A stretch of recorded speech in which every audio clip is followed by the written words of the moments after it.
Hey everybody, welcome back to the channel. This is Rob from Rob's Game Group. Hope everybody out there is doing good, getting ready for the weekend. Shooting some videos today, and this first one that I'm doing is in our taking a look at the book series. And the book that we are going to be looking at today is the Jeffersontown Setting Guide for Dark Places and Demogorgons. Now, if you watched my first video on a look at the book with Dark Places and Demogorgons, first of all, you know that I love this game. I've talked about it multiple times. It's a fantastic game. But in that video, I mentioned that in the back of the book, there is about a 20-page section that deals with the Jeffersontown, Kentucky setting, or J-Town. JTP. And it just kind of hits some highlights, but it does a good enough job that you can play with it. The expansion that they put out for it was the Jeffersontown Setting Guide. I get the glare off of it. It's still kind of a dark cover, so it's hard to see. I got this for, I think, 14 bucks, 15 bucks, something like that on Amazon. And it is 135 pages on Jeffersontown. So the first thing we see is it's perfect bound like the other books. It's really good, holds together really well. The back of the book has the map of the Jeffersontown area, which I made copies of and put out on the table for my players. And then on the inside, of course, it has a black and white version of it. But what is it? Is it worth picking up? And you know, what kind of stuff is in it? So I'm going to run through and kind of hit the highlights of what's in here and give you my thoughts on it. So like I said, we open up with table of contents, map of Jeffersontown, and then you have a Jeffersontown overview. Now this is a setting book for Dark Places and Demogorgons, which is, you know, like if you haven't watched the other video, go watch it. It's set in the 80s. Your kids in the 80s, and strange things are happening everywhere. But this takes place in a town, which is a real town called Jeffersontown, and some of the local legend stuff in here is actually related to that town, like the public monster and things like that. But we start out with a Jeffersontown overview, telling us about the town. Then we go into the timeline of Jeffersontown, and it starts in 1770 and comes all the way up to the 80s. Then I thought this is funny. This is the basically this is the lingo for Jeffersontown, and it's very southern country lingo, and it's things. It's a whole chart of stuff in here, like do so. All right, well, what does that mean? It's an expression to tell someone to stop thinking and just do it. Just do so.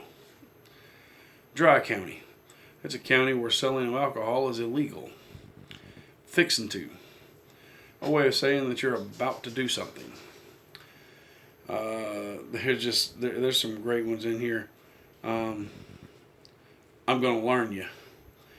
I'm going to teach you something. Some of this is just funny, but I guess it's funny because most of the people I know talk this way, and we're not in Kentucky, we're in Georgia. So, but then it takes the map, and it starts breaking the map down in the book, and giving you, like, it starts in Northeastern Jeffersontown, the wrong side of the tracks, gives you a full description, and then as it starts listing off the places, like Arbor Point Apartments, it gives you a much more detailed description than we had in the main book. And each one of these comes with adventure seeds. Like the Arbor Point Apartments. One of the adventure seeds is you've run afoul of the Arbor Point gang and they're looking for you. Or a solitary frogman has been spotted at the closed pool after midnight. It looks like it's hiding something or perhaps looking for something there. Things like that. Great little adventure seeds. You got the Archibald Cemetery and Church. Again, all of these are descriptions followed by adventure hooks. The Cat's Meow Bar, Chili's Pawn Shop, the Danziger Corporation Factory. Let's see, you have the Fire Department. North, you have Malone's Discount Car Lot, Rick and Linda's Moonlight Bar. And these, I mean, it's so well detailed. I love having this book. This was a great buy. The Ridge, the River Docks, the Stamper Brothers Junkyard and Scrap, Zabka's Videos. And then we go into Southwestern and West Central Jeffersontown. Again, everything's listed on the map there for you. And then, again, it gives you a full description plus adventure seeds. For the Action 4 Cinema, Bloat's Gas and Go. The Dragon Strike Dojo, Fieldman's Park, the hospital area. No Ads Bar and Grill, Platinum Pond, the police station. Polygabus, I can't even say it. Arcade. Rose Bowling Alley. Skate World. Anaconda Energy, Ethel's Antiques, Fred's Five and Dime, Gaslight Auto and Garage, excuse me, Gaslight Park, Morningstar Apartments. And you could literally just pick a place that you want to do something in your campaign. Like, I'm going to use Overlook Pines, which is a large middle-class subdivision. I've got a description here, and I've got adventure hooks to start with. That's really good. Pierre's Book Nook, Stanworth's Videorama, St. Magnus Court Flats, Anook's Record and Tape Swap, Yeagar's Food Market, Yunt's Bar and Grill. Then we hit North Central and Northeastern Jeffersontown, and it breaks out that little section of the map. And from there, we talk about the abandoned church. Well, some older kids invite you to watch a satanic ritual at the abandoned church tonight. Ooh. You have the abandoned factory, the abandoned subdivision. A lot of abandoned stuff over here. Bluegrass Horse Center, Briar's Feed Store, Bucky Beaver's Car Hop, Chenoweth Knobs, Darwin State Forest, the Deep Hills, Fern Creek Asylum, Floyd's Creek, Floyd's Woods and the Pope Lick Trestle, Ghostlight Road, Glady Family Farm, Holmes Family Farm, Hood Holler, the J-Town Trailer Park, Lawson's Gas, Lost Lake, Lumber Yard, the New Light Church, the Old Mines, the River Caves, the Rock Quarry, Russ's Gas Stop, the Town Reservoir, Vessel's Drive-In. And then we hit South Central Jeffersontown. Again, section of the map blown up there.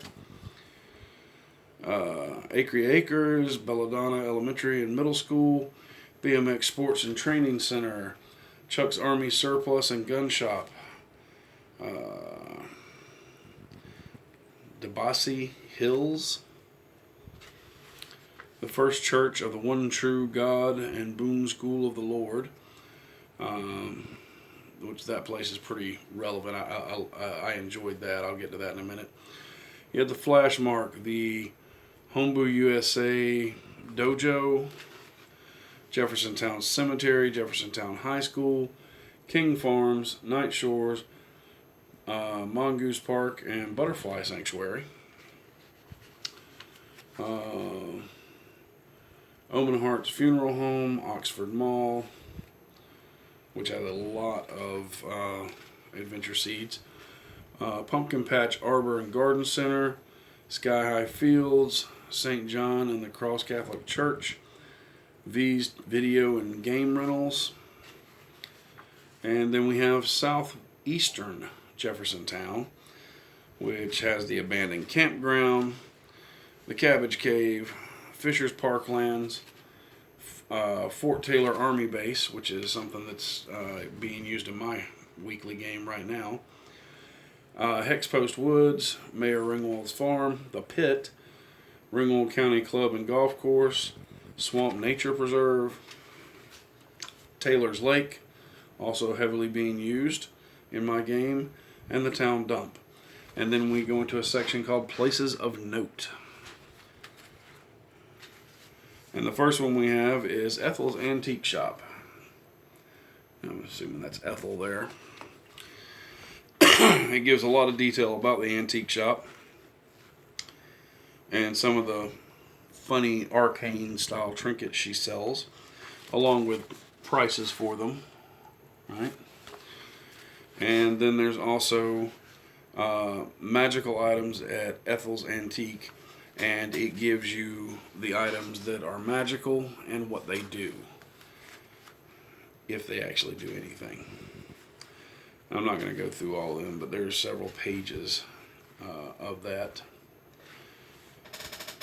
And then there's the stats for Ethel. Then we have the Jeffersontown High School and sections on students of interest. I'm not going to read them all, but there's a whole bunch of students, and each one, or not just students, but other people, but each one also has adventure hooks tied to them as well under the descriptions. The J-Click. Who's Who There. Some of the teachers. Again, all these have adventure hooks, or most of these have adventure hooks. This is kind of cool. The Determine Your Class table, where you get to pick whether you're a freshman, sophomore, junior, or senior. You can pick or roll randomly or whatever to find out which classes you have and which teachers, for which courses, and that's kind of neat. Notable citizen groups. There are a whole lot of them here, and I'm not going to go into too much and give a lot of stuff away. By the book. A lot of good stuff in here. So there's several pages of that. And then we come up to Adventure Seeds and Monsters of Jeffersontown. And again, I'm not going to give a whole lot away, but there are several pages of Adventure Seeds and monsters that you can use. They're directly tied to Jeffersontown.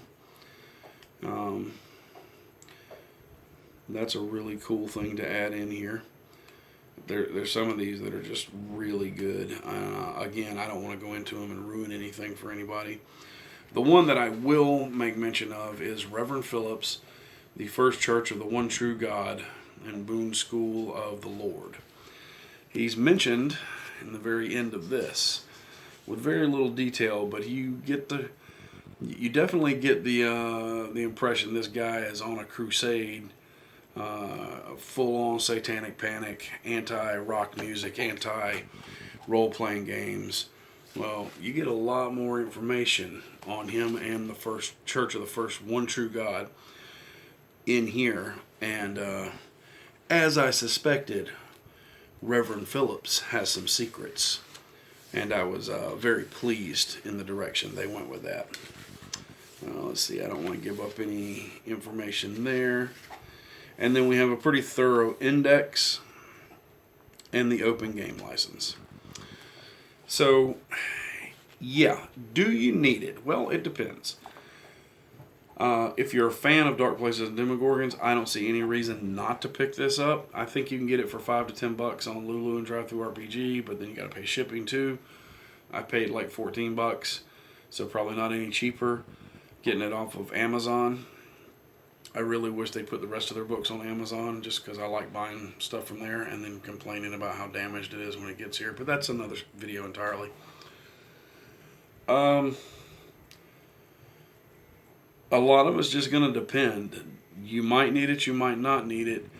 If you're going to run in Jeffersontown, absolutely. What they give you in here is enough to get going, but this is what you need if you're going to run Jeffersontown. And why wouldn't you? It's a fully done setting with tons and tons of adventure hooks and seeds and NPCs and shakers and movers, and it's fantastic. Much like this book, when I got it, I had this for a couple of weeks, I think, before I actually read it. Excuse me, and I just opened it one night and started reading, sitting here at the table with my wife. She was playing her Switch, and I was bored, and I was like, okay, well, let me check this out. I need to do a review on it anyway. This is one of the few role-playing books that I have picked up and just not been able to put down. I'm not saying that other books aren't written well, but there's just something about the writing style and the way this book is done.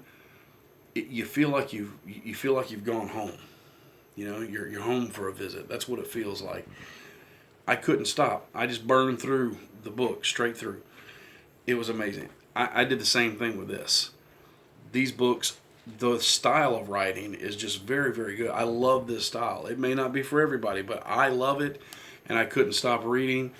And I feel like that pretty much with everything I get from them. So, again, hats off to Bloat Games for another fantastic book.